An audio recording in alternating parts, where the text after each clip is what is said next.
2022년 1월 31일 월요일, 1월의 마지막 날, 더불어민주당 이재명 대선 후보와 국민의힘 윤석열 대선 후보가 만나 양자 토론을 열기로 합의했습니다.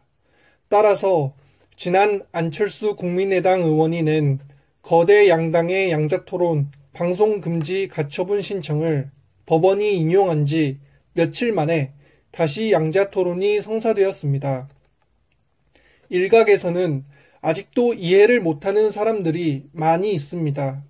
법원의 판단을 존중하지 않고 그렇게까지 양자 토론을 주장하는 이유가 무엇인지, 그리고 날짜는 왜 1월 31일로 잡았는지 궁금해하는 사람들이 많습니다. 지난 무속 논란 때문이었을까요? 1월 31일이 각 자리 숫자를 더하면 1 더하기 3 더하기 1, 즉 5이니 숫자 5를 맞추기 위해 일부러 1월 31일을 택했다는 말도 나옵니다. 소문의 사실 여부는 확인을 해봐야 할 일이지만 의심의 여지를 딱 떨쳐내기는 힘들어 보이는 게 사실입니다. 앞서 더불어민주당 이재명 후보와 국민의힘 윤석열 후보는 설 전날인 1월 31일 양자 토론을, 다음 2월 3일에는 정의당 심상정, 국민의당 안철수 후보까지 참여하는 사자 토론을 추진하기로 했습니다. 거의 그렇게 사자 토론을 하는 방향으로 의견을 좁혔습니다. 사실 어떻게 보면 이게 당연한 것입니다.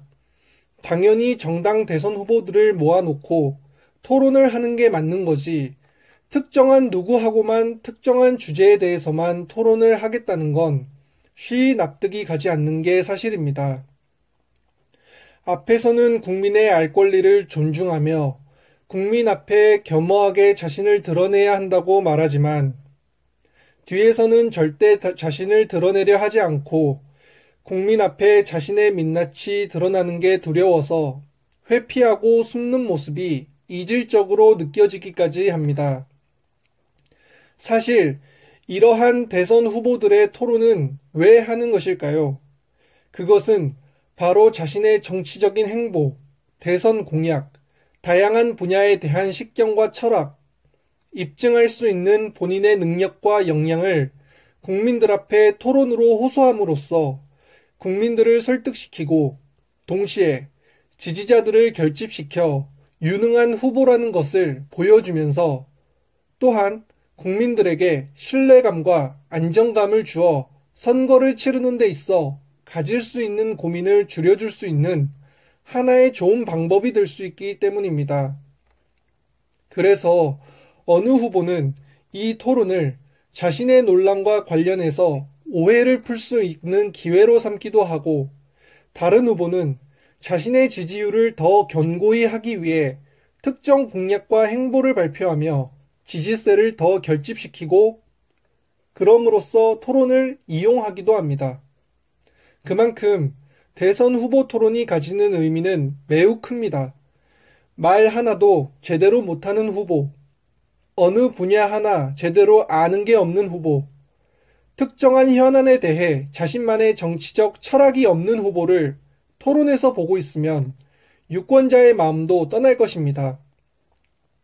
달라진 대한민국의 위상으로 전 세계가 대한민국을 주목하고 있는데, 이러한 모습이 외신을 통해 알려진다면 얼마나 부끄럽겠습니까?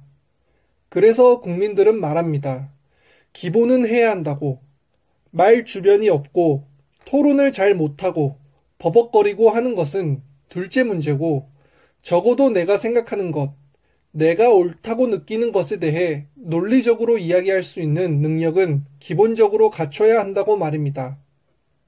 일국의 대통령의 기본 자질을 논하기에는 무리가 있을지언정 최소한의 토론 능력은 갖추고 있기를 바라는 국민들이 대다수입니다. 그 점을 각 정당의 대선 후보들은 기억해야 합니다.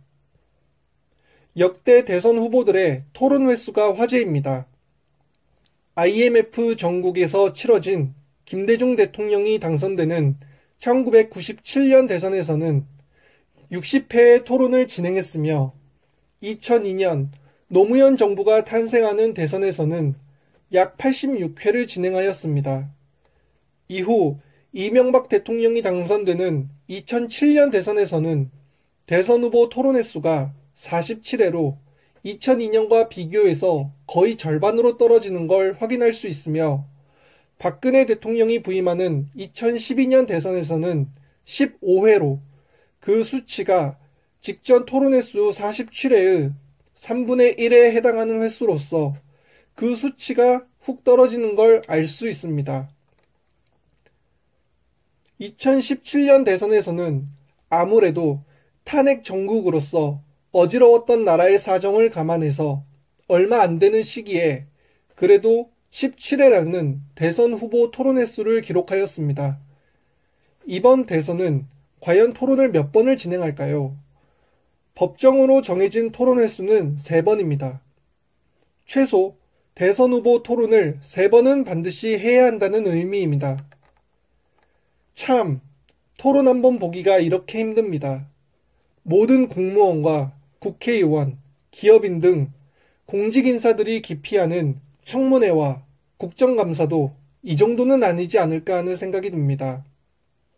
마치 해당 증인이 국내에 없을 경우 강제적으로 데리고 올 수 있는 권한이 없어 이러한 방법을 이용해 국정감사를 피하는 상황이 다시금 떠오릅니다. 상황이 여의치 않으면 토론을 마음대로 조율하고 바꾸려고 하는 모습이 딱 그것과 연결됩니다. 대통령 선거가 이제 정말 얼마 남지 않았습니다. 유권자들은 마음의 준비를 하고 있을 것입니다. 국민들 중 누군가는 어떤 후보를 뽑을지 이미 결정을 했을 수도 있습니다. 아니면 대선 후보 토론까지 지켜보고 뽑겠다고 하시는 분들도 계십니다. 어떤 이유가 됐든 일국의 대통령, 대한민국 민주공화국의 대통령을 뽑는 선거입니다. 5년을 이끌 미래의 지도자를 뽑는 선거에 주권자인 국민의 한 사람으로서 소중한 한 표를 행사해 주셨으면 좋겠습니다. 감사합니다.